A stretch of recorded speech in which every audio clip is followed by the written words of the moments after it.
The budget of July 2024 will be remembered for the mega tax changes that the Modi government set in motion as it embarked on its third term.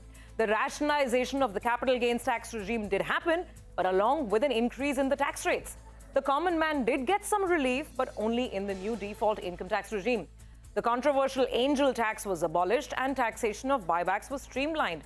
So, what will Finance Minister Nirmala Sitharaman have in store for taxpayers and the country? Well, let's start off with looking at the broad expectations. The first is an update on the review of the Income Tax Act itself, which is widely anticipated. This is something that the Finance Minister announced in the July budget with a 6-month timeline.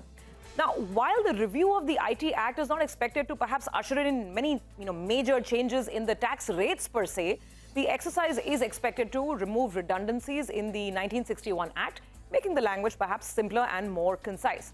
Let me now list out 5 major expectations from this budget. First, spurring consumption.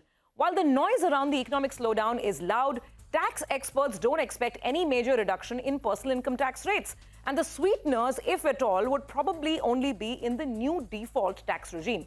Of course, the usual asks around higher reductions for home loan interest, health insurance premiums, and the popular Section 80C also continue.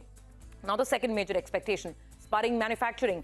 Experts say that this can be perhaps done by bringing back the concessional income tax rate of 15% on new manufacturing companies and also offering more incentives and deductions for R&D as well as plant and machinery capex, which is undertaken by manufacturing firms. There's also a suggestion of perhaps reducing the tax rate for smaller companies and MSMEs from the current rate of approximately 25%. Expectation number 3, attracting more investments. The financial world is hoping that the tax exemptions enjoyed by sovereign wealth funds and pension funds, they will be, of course, reinstated. These are funds that are investing in India's infrastructure sector. The market also awaits more investment-friendly measures that can transform GIFT City into a truly thriving international financial hub. Let's move on then. Request number 4 is going to be around capital gains tax. Now, given the IPO frenzy, some sections of the market is actually urging and lobbying with the finance minister to make the capital gains tax regime more favorable for companies that are heading for listing. This could be by making some changes in the definition of the holding period for long term, maybe bring it down from 2 years to 1 year.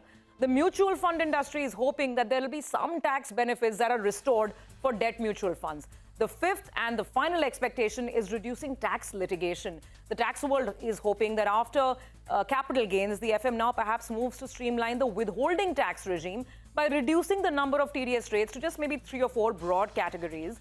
The industry also hopes that the FM will make some changes to the safe harbor rules, making them more attractive and more widely applicable to reduce litigation.